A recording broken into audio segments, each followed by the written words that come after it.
मेरा नाम नेहा सिंह है, मैं दिल्ली से हूँ। और जैसे कि हमारी बहनों के साथ, महिलाओं के साथ, महिला पहलवानों के साथ ये यौन शोषण की लड़ाई हम लड़ रहे हैं,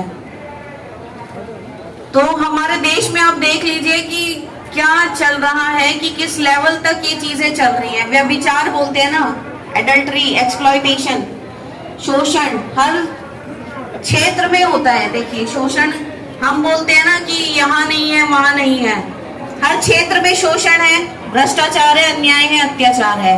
लेकिन उसकी लड़ाई लड़ने के लिए हिम्मत और जज्बा चाहिए, और आपको हर तरह से मजबूत होना पड़ता है। आप जब छोटे होते हो, एक छोटी बच्ची के साथ भी शोषण होता है। आप अगर अपनी छोटी बच्ची को भी किसी रिश्तेदार के साथ भी भेज दोगे ना, तो वो बच्ची को तो कुछ पता ही नहीं होता कि क्या उसके साथ हो रहा है। क्या बच्चे को क्या पता, कुछ उसे यही नहीं पता होता कि मुझे क्या खाना है, क्या पहनना है। तो कैसे बच्चों को, तो यहाँ तो हमारी मानसिकता इतनी गंदी है ना, ये संस्कार बोलते हैं ना लोग कि संस्कार हमारे देश के ऐसे है।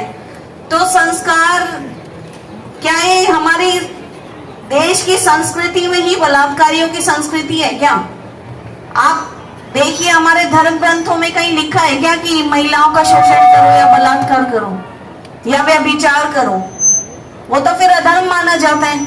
अगर आप कहीं हिंसा भी कर रहे हो तो मुझे नहीं लगता कि वो फिर धर्म भी कहलाया जाता है। तो यहाँ मानवता की बात की जाए और समानता की बात होनी चाहिए, और संविधान भी है। हम बार बार क्यों हम अम्बेडकरवादी लोग संविधान बोलते हैं कि संविधान संविधान संविधान क्यों बोलते हैं? क्या कोई धर्मगुरु, आज मैं बोल रही हूँ कितना भी बड़ा धर्मगुरु है, आप किसी की भी शरण में आप किसका भी वो करते हैं, आप फॉलोअर हैं, क्या वो आपके लिए बोलेगा? उसके लिए तो आप भीड़ हैं, उसको आप सुनते हैं, देखते हैं, कितने भी बड़े नेता, उसके लिए सिर्फ आप भीड़ हैं। जब तक आप पढ़े लिखे नहीं हैं, अपने अधिकार, न्याय अधिकार की लड़ाई लड़ना नहीं जानते, खुद अपनी आवाज उठानी पड़ती है, अपने लिए बोलना पड़ता है। अपनी लड़ाई लड़ोगे तो अपने समाज की लड़ाई, अपने परिवार की लड़ाई भी लड़ सकोगे।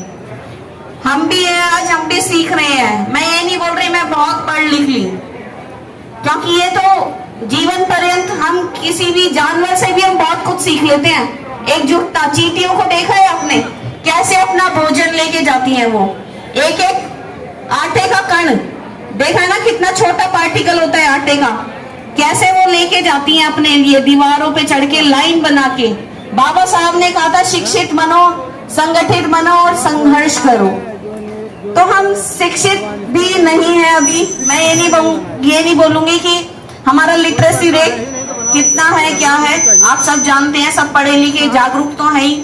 जरूरी नहीं है कि हमें डिग्री हमारे पास हो बहुत सारी, क्योंकि बाबा साहेब अम्बेडकर की जितनी डिग्रियां तो शायद ही अब किसी के पास इस धरती पर होंगी।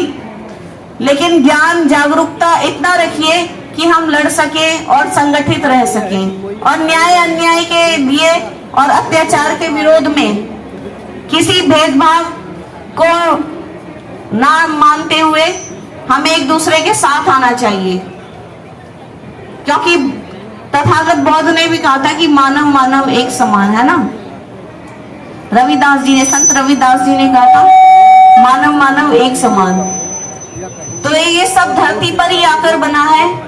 एक छोटा बच्चा ही होता है। जीवन की जो प्रक्रियाएं सारी देखो, वो तो खाना वाना सब जो भी है वो एक जानवर भी करता है। हम मनुष्य कैसे बनते हैं? शिक्षा से, है ना। हमारे लिए रोजगार, जानवरों के लिए तो रोजगार भी नहीं है। स्कूल थोड़ी ना खुले हैं जानवरों के लिए, इंसान बनने के लिए खुले है ना। धर्म भी कहीं ना कहीं एक बंधन होता है जो आपको जानवर बनने से रोकता है। धार्मिकता अपना एक इंडिविजुअल फेथ अलग है, वो भी संविधान देता है आपको आजादी। लेकिन कम से कम लड़ाई लड़ो, सबकी लड़ाई लड़ने के लिए एकजुट रहो। बस यही मेरी आपसे विनती है, अनुरोध है कि